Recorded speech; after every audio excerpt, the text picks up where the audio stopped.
Most of the ocean inhabitants live in the city, as it were, like human societies. Very close together, with friendly neighbors and nasty co-tenants. While dangerous robbers lurk around at the edge of town.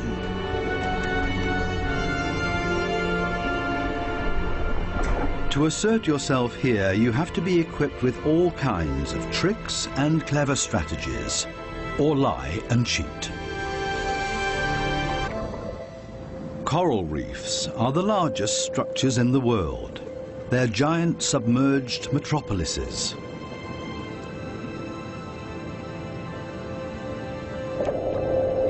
Millions of different inhabitants live in these cities. A universe with coral palaces and soaring towers.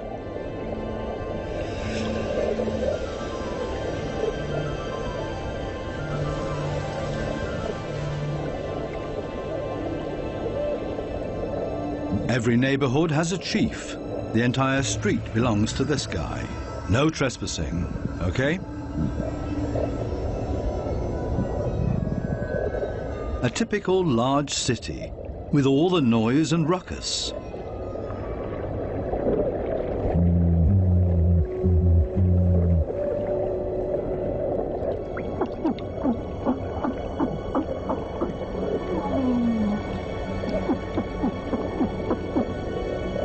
Even this little porcupine fish bleats around. It creates this sound with its swim bladder. Two small harlequin shrimps are nibbling on this blue sea star.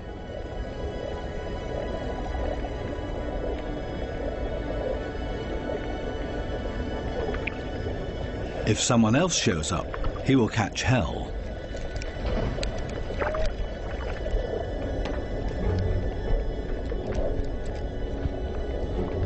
Another harlequin shrimp busy pulling a bite out of a sea star.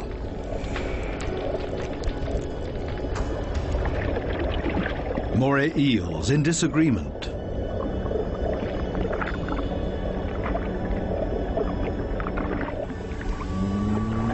A scorpion fish shuffles across the ocean floor.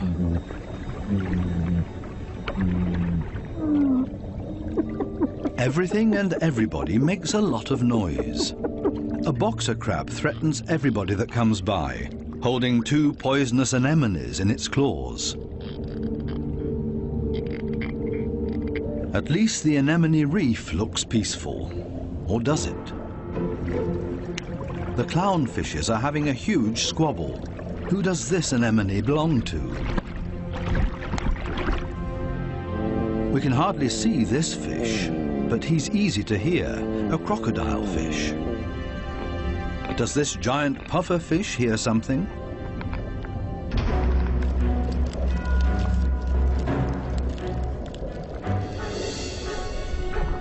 It's a ray that's getting away. A dispute amongst the members of the cichlid family. Who is stronger, and especially who is louder?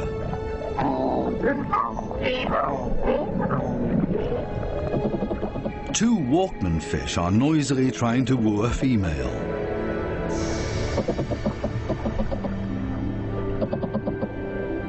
Big city noise everywhere, especially when a large structure is being torn down. Everybody lives in their own way in this noisy metropolis. Some hover above it all, but others are more down to earth and literally live in the coral sand. These goat fishes, for example, they plow through the ocean floor and catch smaller animals between their teeth. They use their barbels like a dowser. With them, they can detect even the weakest electric fields that point them towards small prey.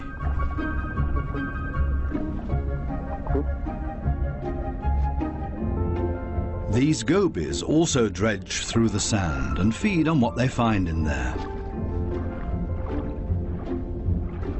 There's another way of finding prey in the sand. This blue-spotted stingray uses its wings like shovels, and there's always a chance of stealing something. While one works, others just stand by and feed on what's left over, maybe a piece of crab or a mussel. You have to be very familiar with this area to find the best morsels.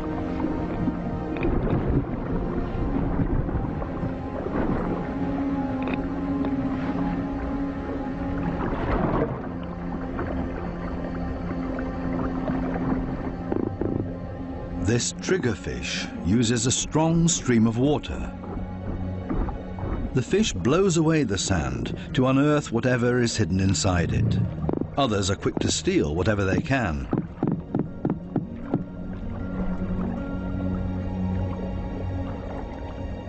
The triggerfish is a commanding fish, and most reef inhabitants are easily intimidated by him, except for these strange visitors that don't seem to show fear.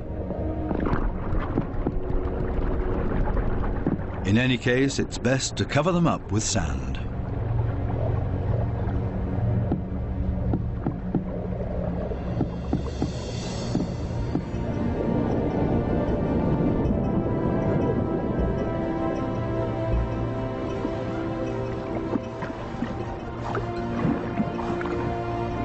It's not easy for a small fish in a big city. There's always somebody with bad intentions, and you have to be extra careful not to get swallowed, like these moon wrasses, for example. So it's always safer for the smallest among the reef inhabitants to show up in schools. It's difficult to keep an eye out for only one little fish, and as a result the predator often grabs blindly at nothing and comes up empty. To show up in a big mob is always safest. Others are easily distracted at the sight of so much prey all at once. This easygoing giant pufferfish would never have a chance here anyway. Being part of a school of fish is always the best protection from predators. The slow ones are being ignored. No danger here.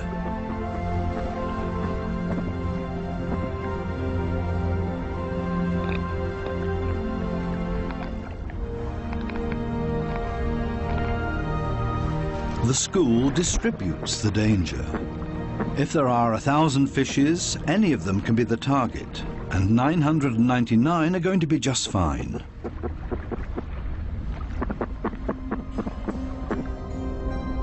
But what about loners, or those that live as a couple?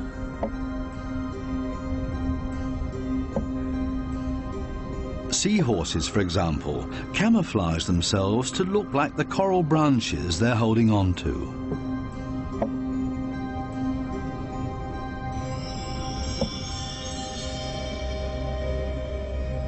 Even more difficult to see, where is the animal here?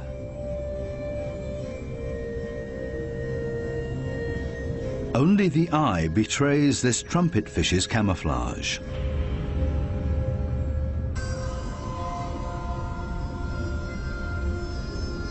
They do everything to not look like themselves, ornate ghost pipefishes. They're inseparable, a couple. The female is already carrying eggs in her extended belly. Before long, the male will fertilize her eggs. They are still regular fishes, despite their unique costume. This one looks like torn-off seagrass. The spiny waspfish rocks back and forth in the current.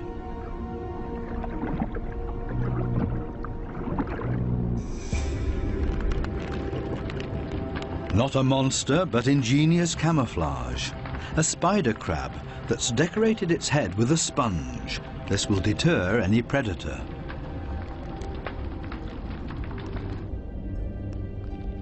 Another great camouflage, a barrel decorated with rocks. Only the movement of the gills betrays this stonefish.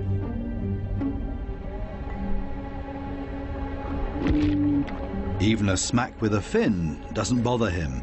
The fish knows it will not hurt him. It only shoves him a little further to the side.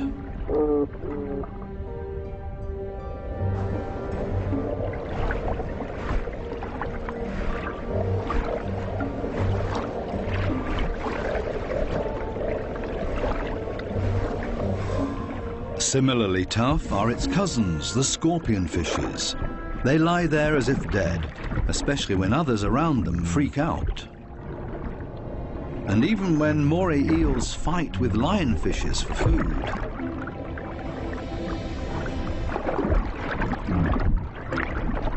The scorpion fish lies in wait for its chance, and then immediately becomes completely motionless again.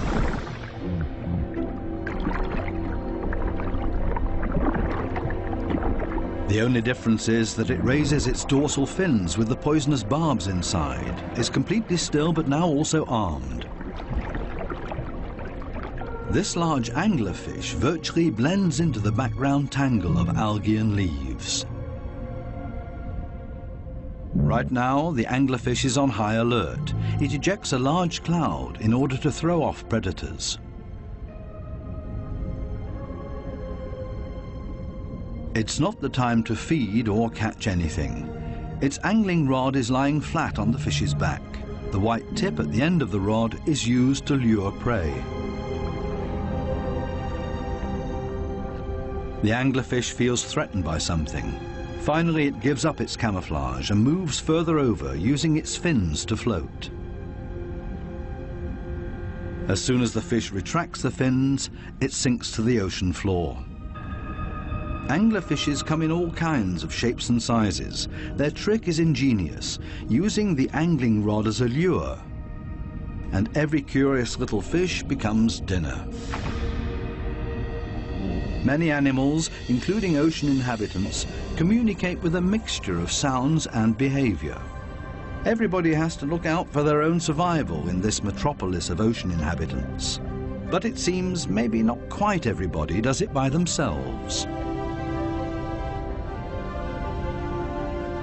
The partner goby has come to an agreement with two pistol shrimps. The goby keeps an eye on things while the shrimps keep maintaining their hole. Larger rocks at the entrance are ideal for securing it.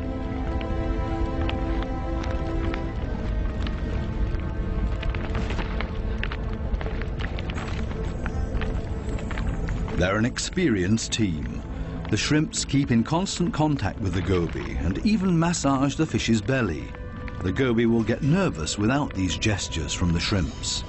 The pistol shrimps need a cool and collected bouncer at their entrance.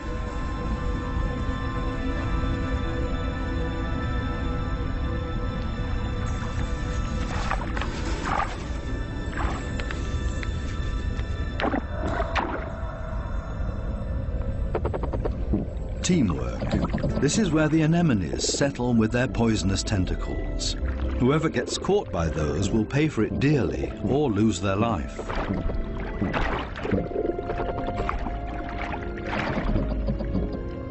No wonder that there is virtually no one who likes to settle here. The little clownfishes are the only ones that know how to deal with these tentacles. They cover themselves with the slime of the anemone's tentacles and are protected from the poison. The clowns are safe in here and in return will protect their anemone as well as they can. This seems like a sensible deal. But on occasion, the anemone will pull the tentacles inside its column-shaped body, which means the clownfish's home is gone. When this happens, they panic and look for another anemone that they can hide in for the time being. Unfortunately, this one is already occupied, and the next one as well, and this means having to fight its current owner. There's much to lose for the clowns. Without the anemone, they can't procreate. The clownfishes attach their eggs to the bottom of the column-shaped foot of their anemone, hidden behind the poisonous tentacles.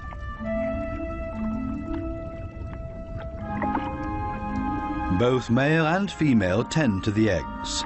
They fan fresh water on them. The eyes of the babies are already clearly visible. The clowns are very protective of their eggs.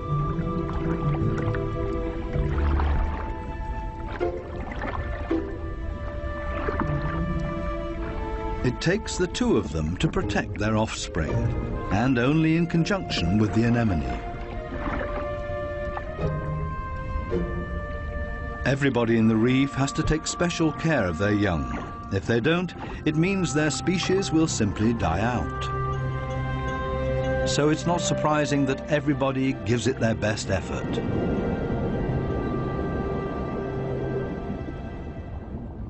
This triggerfish has hidden its offspring in a small hollow in the sandy ocean floor. And this means having to constantly protect this open egg site. On occasion, they blow and fan the eggs, but mostly they keep an eye out for predators. This means grave danger. One of the sea urchins is wandering straight towards the nest. The eggs have to be protected at all cost, but how? The triggerfish seems to consider the alternatives.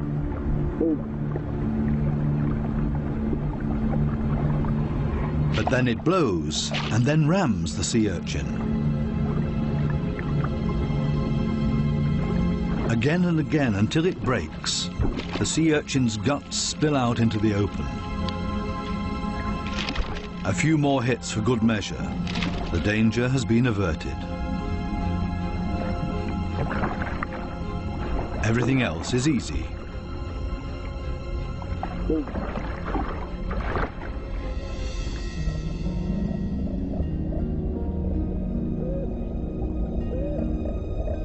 Two little damselfishes cling to a coral branch, a pretty and obviously inseparable pair. They appear to have something important to do. And there it is. The female has been laying eggs and glued them to a coral branch. Over and over again, both of them sweep past the eggs to keep them clean. Two very busy parents in the middle of town. Not far from them, the same kind of damselfish, but this one is feeding on the eggs, not tending to them. This damselfish's priorities have changed. Its partner is gone, and it's impossible to bring the eggs through by itself. So it feeds on its own eggs to at least recycle the nutrients.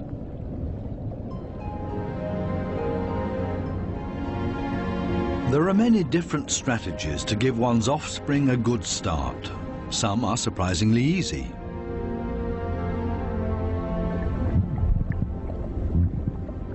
The mass mating of the black sea breams. The males are so generous with their sperm that often a cloud of it will engulf the entire wedding party.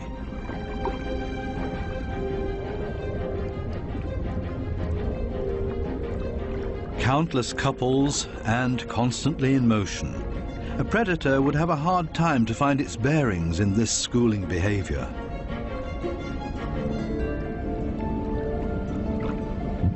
The fish's instincts cause them to mass mate in order to ensure the survival of their species.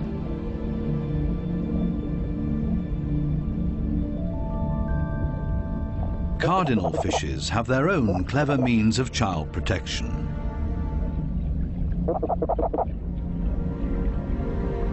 It's not time yet. The couple are still flirting and courting with each other, going around and around.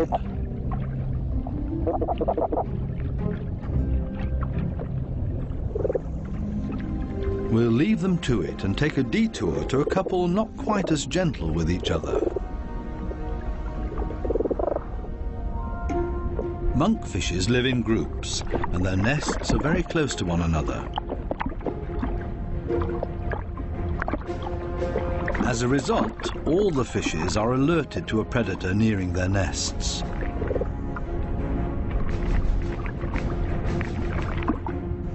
Hermit crabs love to feast on the eggs of the monkfishes, so the protective parents are all getting nervous.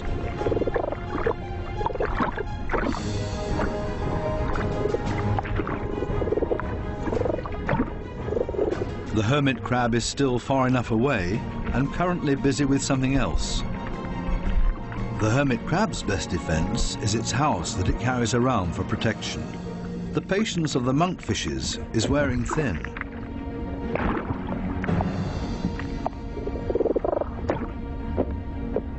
Now everyone attacks in order to bowl the crab away from their nests.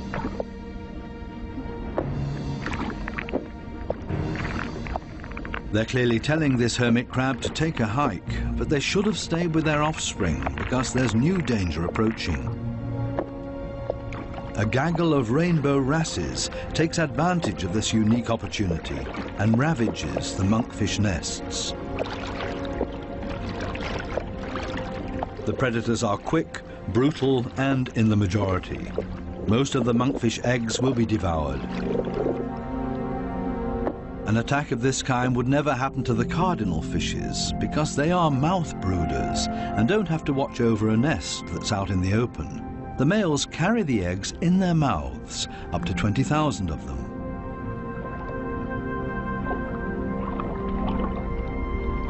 A mobile nursery.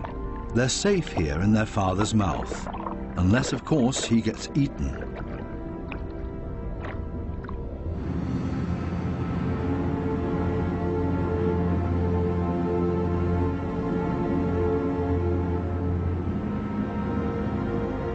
During the night, when it's dark, the danger is greatest. These underwater cities have a very active nightlife with special attractions. Basket starfishes come out and sit in the current. It's a night-active type of brittle star. With their arms full of tiny little hooks, they filter plankton out of the water to feed.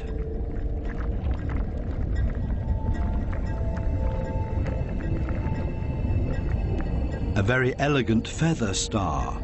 It's on the move to find a better spot to filter plankton.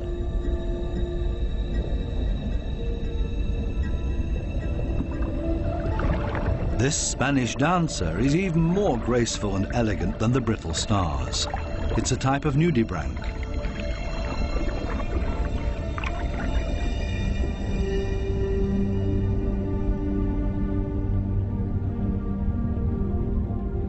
The giant pufferfish is relaxed and spends the night dozing off on the sandy bottom. Others prefer the safety of their quiet bedroom, a surgeonfish. Everybody settles in for the night as comfortably as possible. The parrotfish tucks itself away in its mucus cocoon for protection against predators. Everybody's sleeping arrangements are different. The poor triggerfish has to stand guard by its nest all night long. There's no time to rest.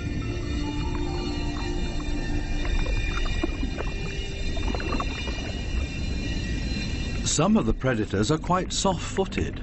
A cone snail has spotted a small fish.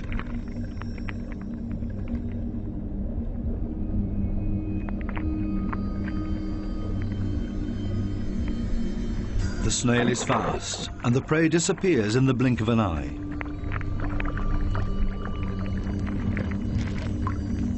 The night is still young, and still full of danger and terror. These lionfishes pose danger to the cardinal fishes.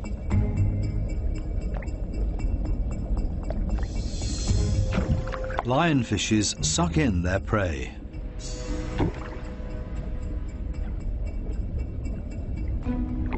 Even if they choke on it.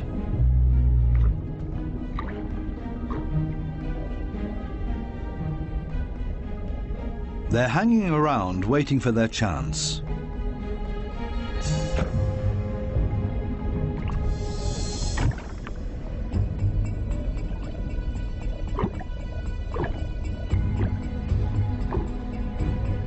This poor cardinal is sideways in the lionfish's mouth, eggs and all.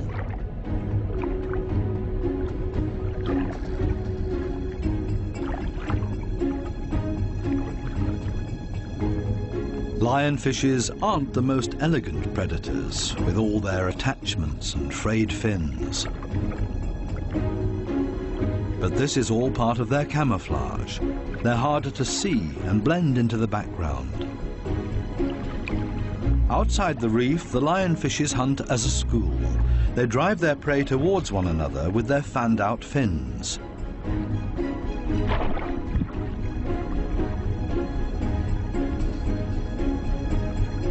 They prefer to attack from above, cornering their prey. This is not a different location, just different light. These special blue lights totally change the appearance of the reef.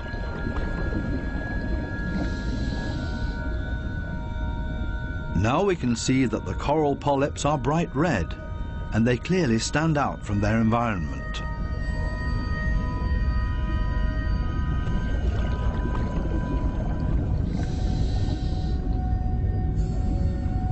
A new and fascinating perspective on the communication of many ocean inhabitants. And suddenly an eruption of sorts.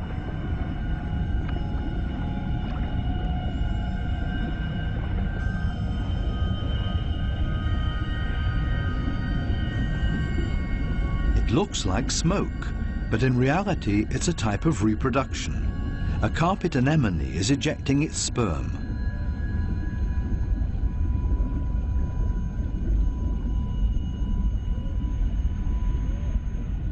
In the blue light, it looks like a dramatic eruption.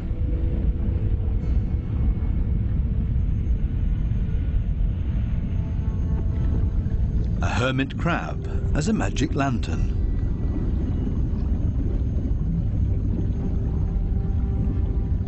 The blue light brings out these colors.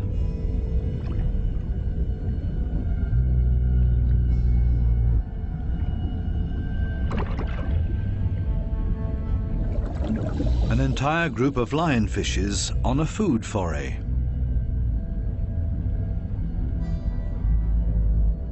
The animals don't seem to know any fear. It seems that they're well aware of the poison they carry in their back spines. They even use the light of our dive torches to their advantage. There's no nightly rest to be had here.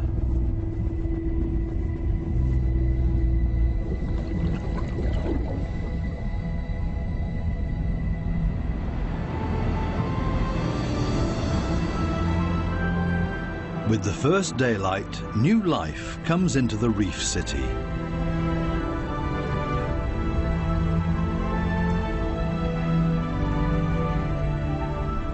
They all seem to start going again, ponderously with armored fins.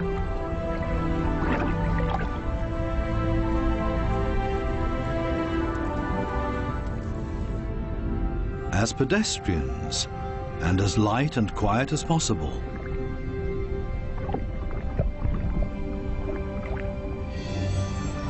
Mother and daughter, elegant and synchronous. Some have to hustle along on 10 legs. This spider crab runs straight into a brittle star gathering. A giant smash-up in the early morning. Wildly flopping around, everybody tries to get away.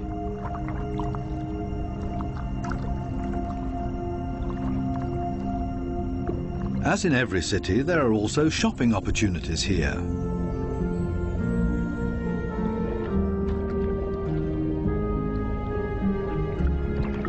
This moray eel knows her shops well. She rushes to her favorite store every morning. The same with this blue-spotted ray. But they haven't opened yet. It leans on one fin as if to say, it's waiting.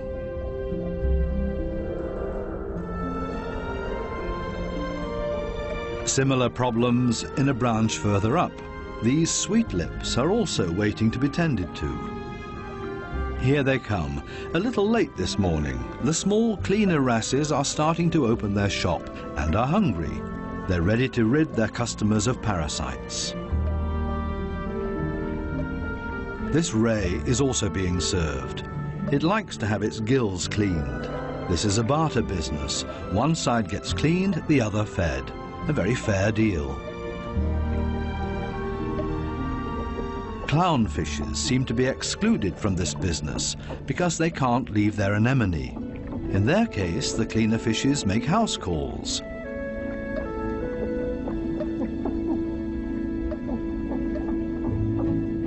This snake eel is also otherwise engaged, and the cleaner shrimps are also making house calls for him.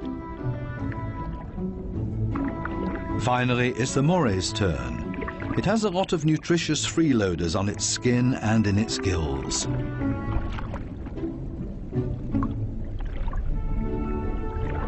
All of a sudden, the cleaners leave.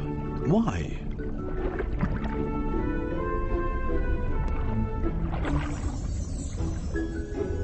This Titan triggerfish is no better off. The treatment has stopped before he was finished.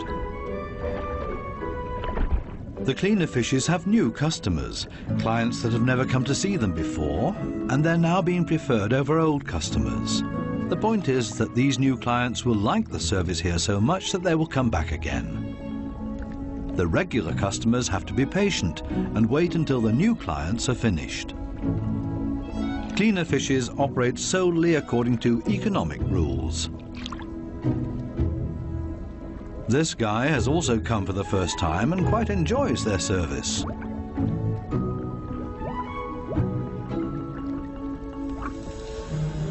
Sometimes it's too much of a good thing, though.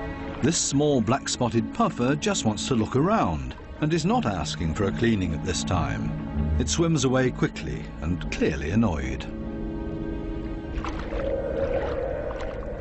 It's time to go back to the regular customers before they get impatient and leave for good.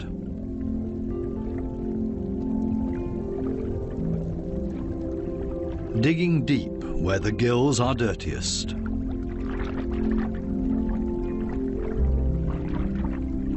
One last time through the mouth, and it's as good as new, and the teeth squeaky clean. Now this male moray can start looking for a suitable female. She is clearly not interested in male visitors.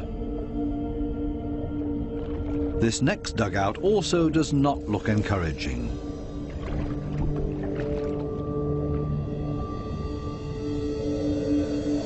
These two have already found each other. A strange pair with a triggerfish as roommate.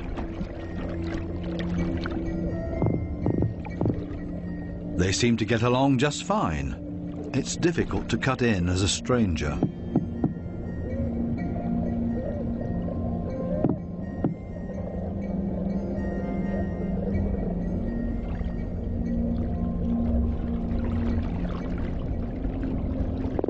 It would also be well advised to stay away from this giant triggerfish.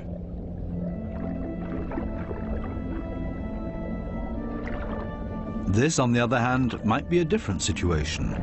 It's important to be patient.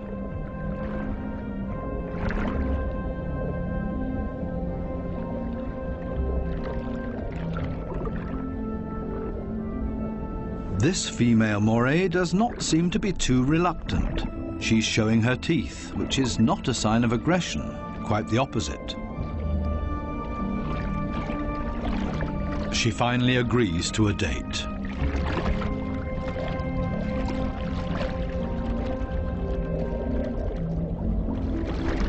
The two of them are getting to know each other. Moray eels are very gentle with their mates.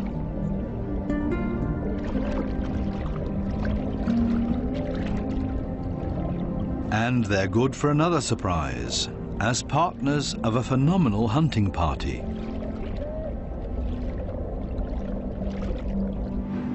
These types of hunting parties have to find each other first in this big city.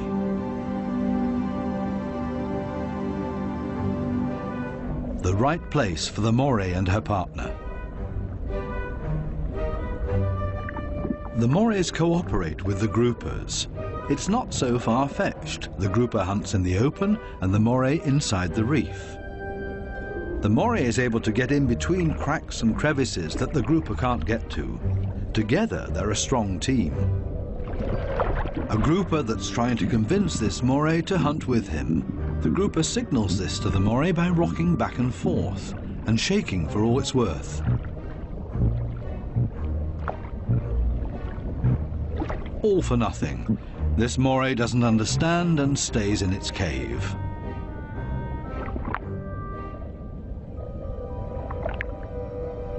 Next try. Maybe the moray will react this time and swim with him. Again, no luck.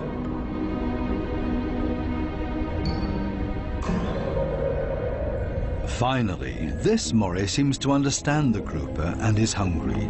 The grouper tilts its head and the moray accepts his invitation. Together they swim through the reef. The moray prefers to swim between the dark alleyways, and the grouper decides it's safer to stay on the main streets around the reef. This is not the right place. The grouper expected to find scared prey here. The moray takes a break and waits. It's not going to happen this way. Again, another invitation to go. They continue through the reef to another coral head. Also nothing for them here either. The moray is getting ambitious as well now and initiates a hunt on her own.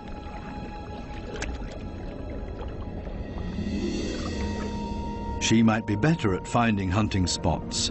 They're successful in this next coral head, and then everything happens very quickly. The fishes are panicked, and both hunters are able to profit from that.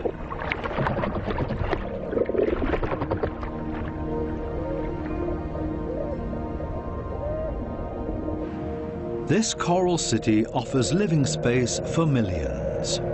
Many hideouts and crevices provide protection for everybody. My home is my castle.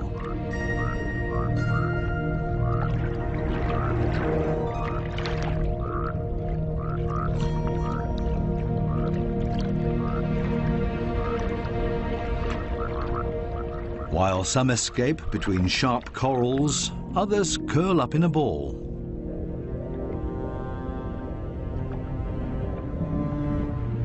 Octopuses don't have bones and are therefore able to change shape. Their homes are usually very tight and space-saving.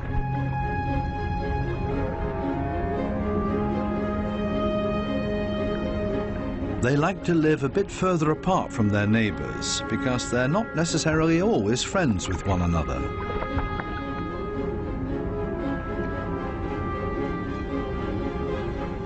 It might be best to put up a wall of stones between them. The ocean offers many hideouts, which is synonymous with survival for many ocean inhabitants.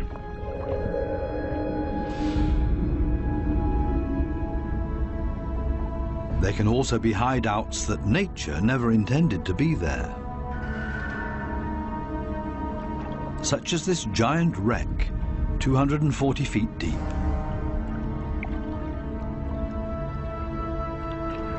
A research submarine on its way into the deep comes across a sunken freighter. It's an artificial world with countless nooks and crevices to offer protection and a home for many ocean inhabitants.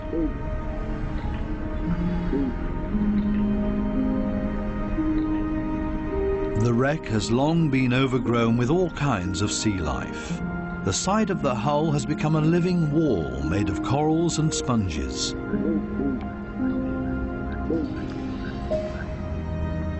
Sunfishes, with their odd form of movement, patrol this area. They're looking for jellyfish.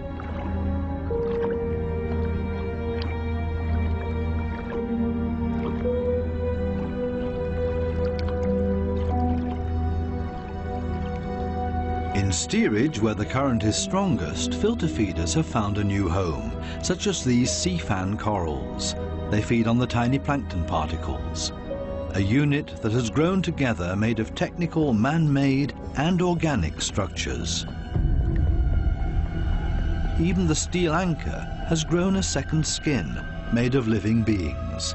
It offers these delicate creatures a solid structure to grow on. They have all made a comfortable home in this sunken world. Not even the lights of the stub disturb any of the wreck inhabitants.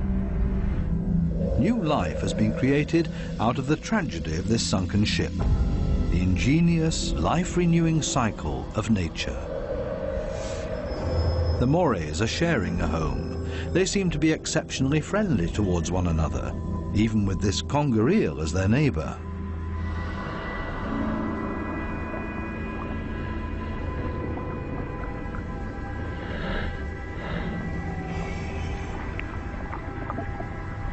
Even the octopus remains unharmed by the mores.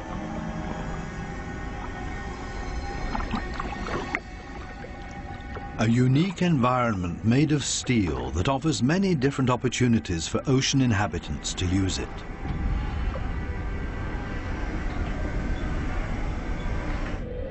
Even this fishing net offers a conger eel a place to hide. The original destination of the sub is located a bit deeper, a picturesque underwater city full of ancient amphora architecture. An antique merchant vessel sank here. Only the clay containers, once filled with Greek wine, are still visible. Now they offer homes and protection to many ocean inhabitants. Similar to the reef, hiding places are essential for staying alive down here. The amphorae have a very special shape.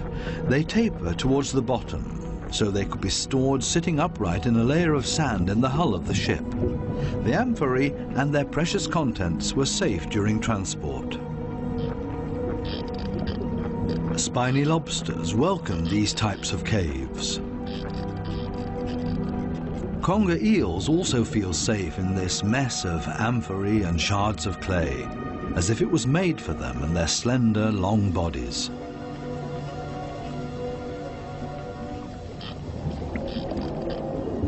The city of amphorae on the ocean floor provides countless opportunities to observe, disappear, and be unseen.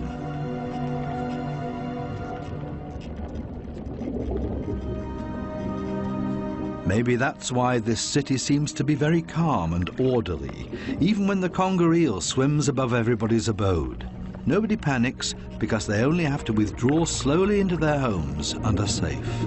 The same goes for this forkbeard.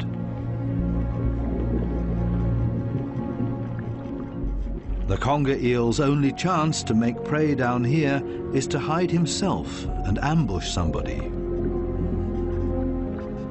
The sunfishes also don't have much luck feeding here, for the same reasons as the conger eel. On the other side of the globe, the Spencer Gulf in southern Australia. Every year, hundreds of giant cuttlefishes meet up to mate. The rocky seabed offers great holes and caves to hide the eggs.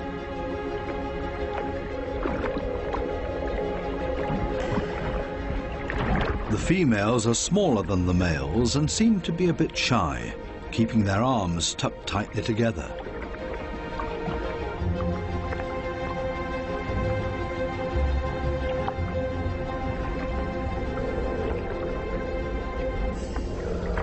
The males, on the other hand, present every bit of themselves openly to impress the females, but also other males that are potential rivals.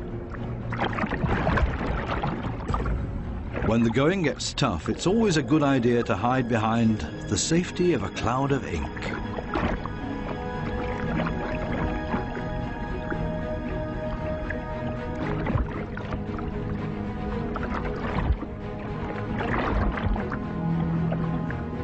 Without much success.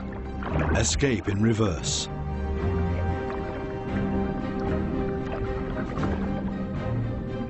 Only the strongest of them have a chance with the females.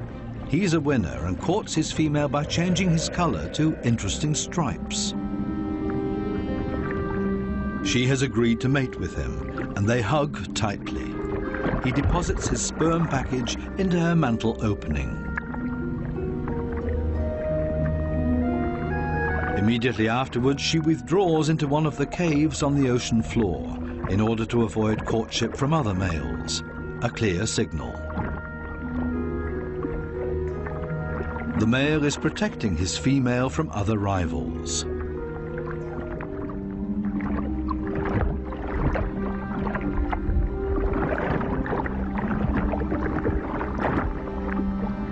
But there's always the unexpected.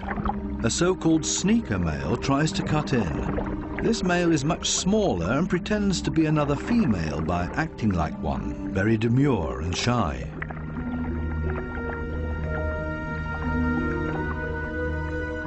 All seems to be fine in the den.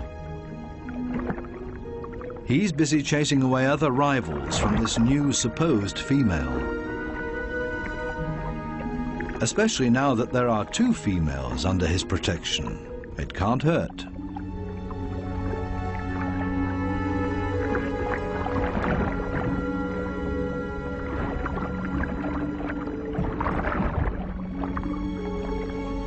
The two supposed females on the bottom below him are getting closer to each other, the sneaker male and the female. They mate in secret, under the protection of the strong male. As soon as the sneaker male is found out, it gets dangerous for him, but he has achieved what he came for and mated with this female. The beatings are nothing compared to the glory of his success. Intelligent strategies and tricks are essential for survival underwater and part of everyday life. A final dive into the magical world of sharks. This spot on a sandbank close to the Bahama Islands has great attraction for these lemon sharks. They come here by the hundreds, and nobody exactly knows why.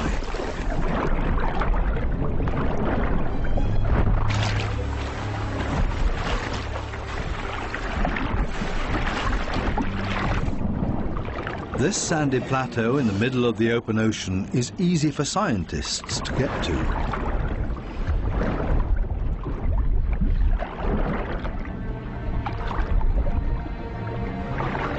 This experiment will show how sharks react to their own reflection. The metal mirror stands upright on the seabed. The animals that swim towards it will see their own reflection coming closer. How will these lemon sharks react? Now the researchers have to have strong nerves. Things stay surprisingly calm. The foreign object is almost ignored, as if it had been there forever.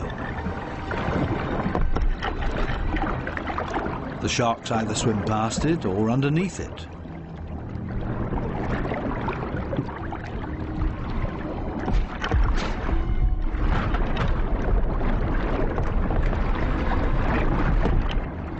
The scientists expected a bit more, and soon the sharks lose all interest in the mirror.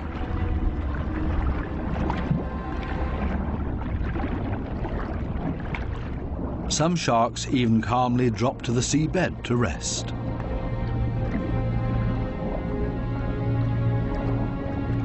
The only ones alarmed by this behavior are the remoras that like to keep moving.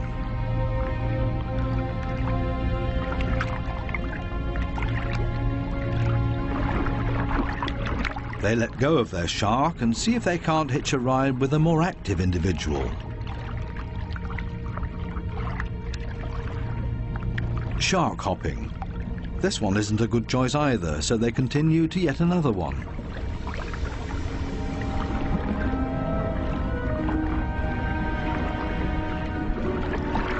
All of a sudden, something happens to the mirror, and the peaceful afternoon on the sandbank changes quickly into the complete opposite. The rope that the mirror is attached to loosens and the mirror falls over.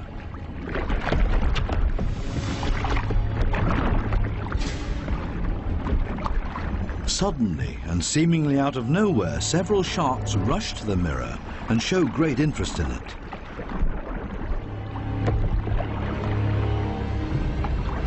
They smell and touch it, and they get more and more excited.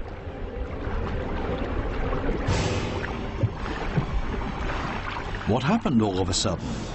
None of the scientists have any idea how to explain this change in behavior. The animals that were calm and collected only a second ago are now completely out of their minds, and the situation quickly escalates into a mass attack on the mirror. Do they mistake their own reflection for an opponent? It's time for the divers to leave because it's not safe anymore. The communication of the ocean